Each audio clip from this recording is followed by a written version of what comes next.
Hello everybody, and welcome to the Pin Man. This is kind of an unconventional format here. Obviously not typical of my usual formats given my location, but what I'm going to do in this video is show you how to clean a fountain pen.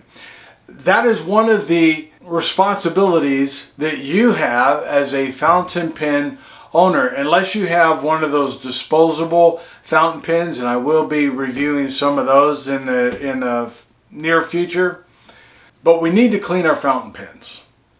And sometimes you can have a fountain pen that you use in the same color, the same ink over and over, and quite frankly that is just fine, and you can really fill and refill without cleanings in between. But eventually you're going to want to clean your fountain pen. It's not as hard as what it might seem like. So what I'm going to do this evening, it is evening where I'm at, is to show you basically how to clean your fountain pens.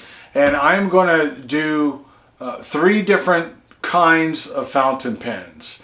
2 are very similar as far as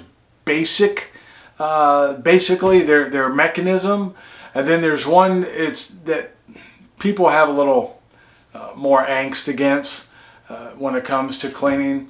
But for me, I don't know, the maintenance aspect of fountain pen cleaning, I like it. It just gives you something to fiddle with, and especially if you're a gadget type of person, it's the unique aspect of being part of the fountain pen world. Okay, so hold on, I'm going to readjust my camera here and we'll get going.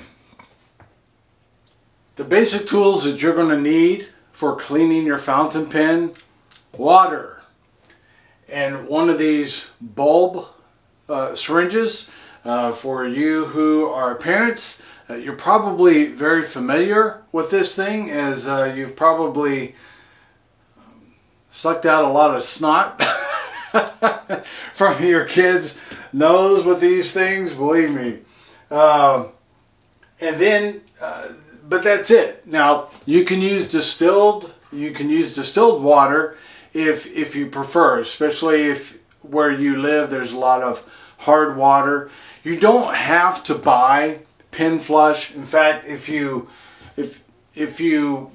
look online, there are, excuse me as my hands dance, if you look online, there are places where you can buy or where you can find out how to make your own pen flush. Usually I think it's just ammonia and water or of some combination, but I just use water, and I just use regular tap water, and I've not had any problems with filling my pens.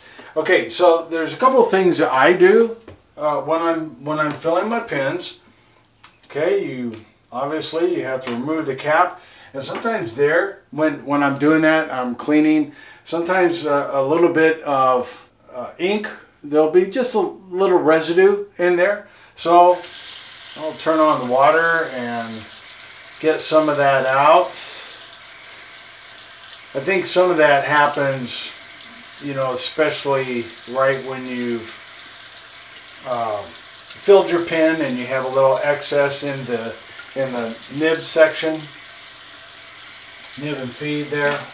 All right, now you can take a little, like a Tupperware type of thing, a little plastic, whatever you want to do, just something to hold your water in.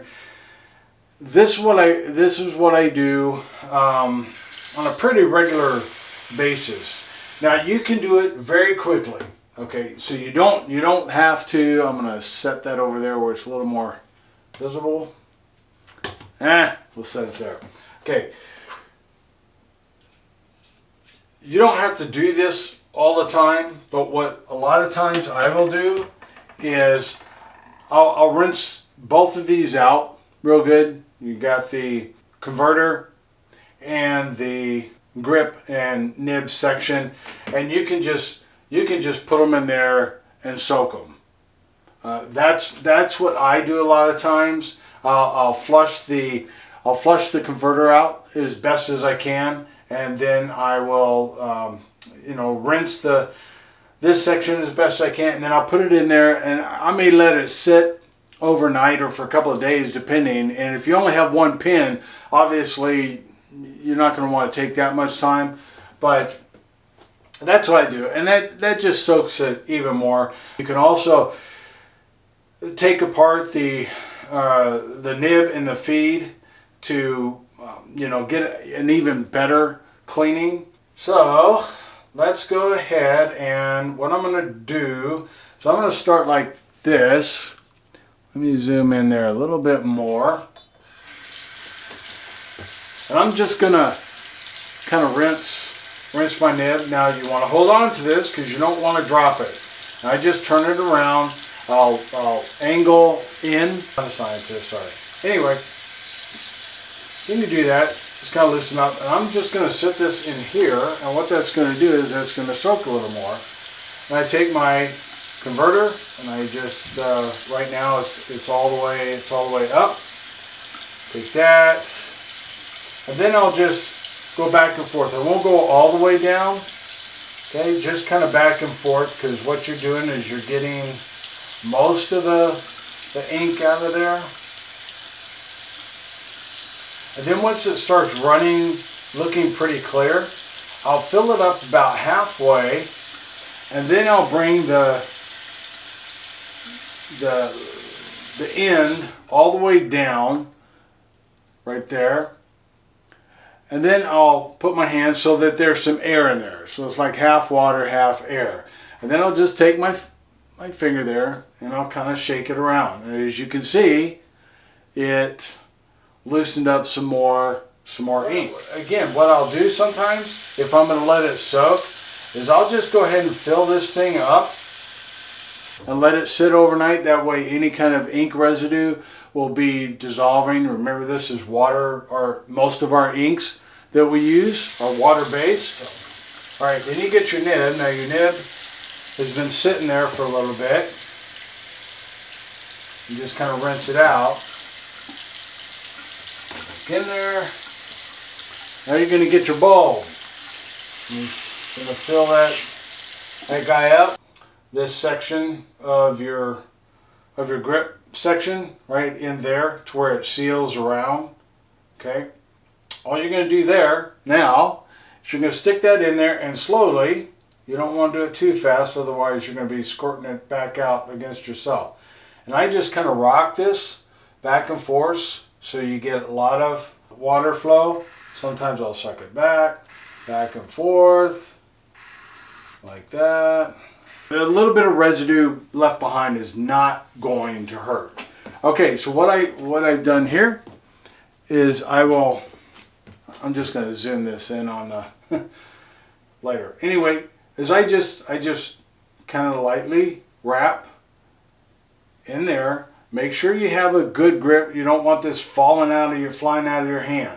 So you just give a little bit of shake like this, and what that does is that kind of forces more water out. Okay, see, there's some residue there, and then you twist that up, get that in there, and just kind of clean it out, clean it all up there. When I go to clean mine from time to time, like this particular pen, I'm only going to put red inks in it. I only use safe inks, so I don't always feel the need to do this part as much, where I will take the nib and carefully, now if your pen is under warranty, you might not want to do this until it's out of warranty. This is not really that risky. Make sure that you check YouTube on some of your pens to find out if people have taken the nib and the feed apart and so forth. Okay, I just kind of grab my nib and feed, get enough pressure, twist, and it pulls right off. Okay, when you do that, you're going to find a little bit of ink residue there. You can see the red there, and then you turn the nib over, and there's still some red in there, and thus it's going to be on the feed as well. So you can rinse that off. That just gives you a little extra. And like I said, you really don't need to do that very often. And kind of flush that out too. At this point, you don't really need the bulb unless you want to use it. But all right, so that's how to do a pin that uses a converter. So whether it's a standard international or a proprietary converter, it's all basically the same principle. Okay, now here's another pin. I have a TWSBI Eco, very similar. The same principle. This is just like a built-in converter, basically. It's called a piston filling system, and again, that's same thing as what a converter uses. So what you're going to do there now, the TWSBI, it's also easy to clean in that all you got to do is pull the nib and feed. It'll come right out. So all you have to do there, if you pull out the nib and feed, and you don't even have to pull out the nib and feed, if you just took a little, I'll do it right here, tub of water, and you just stuck it in there. It's like when you're filling with ink, and you just stuck it in there and brought it back up and down, you know, like we were doing the converter. Just back and forth like this, cleaning it and so forth. Now with the TWSBIs also, you can get the wrenches. In fact, most of the time they come with the wrenches, to where you can take this, you can disassemble the whole thing to clean it. All right, so there's your piston filling systems.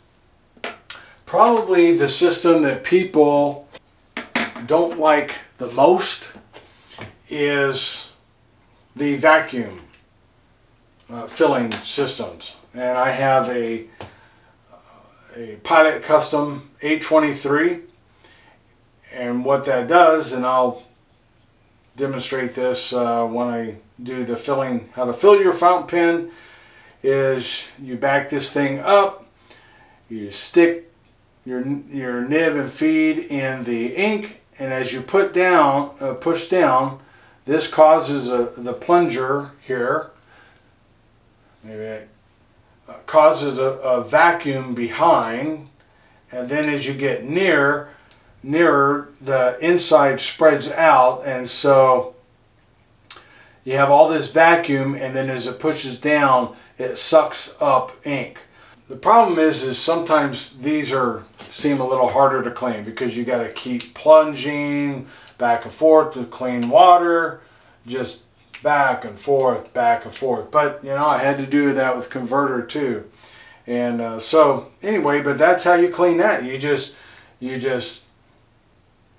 fill it with water like you did the ink, and then you slosh it around.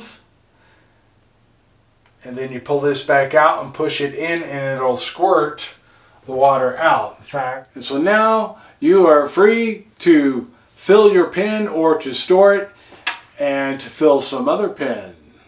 All right, so thanks for tuning in, and I hope this was helpful to you. All right, thanks a lot. Have a good evening.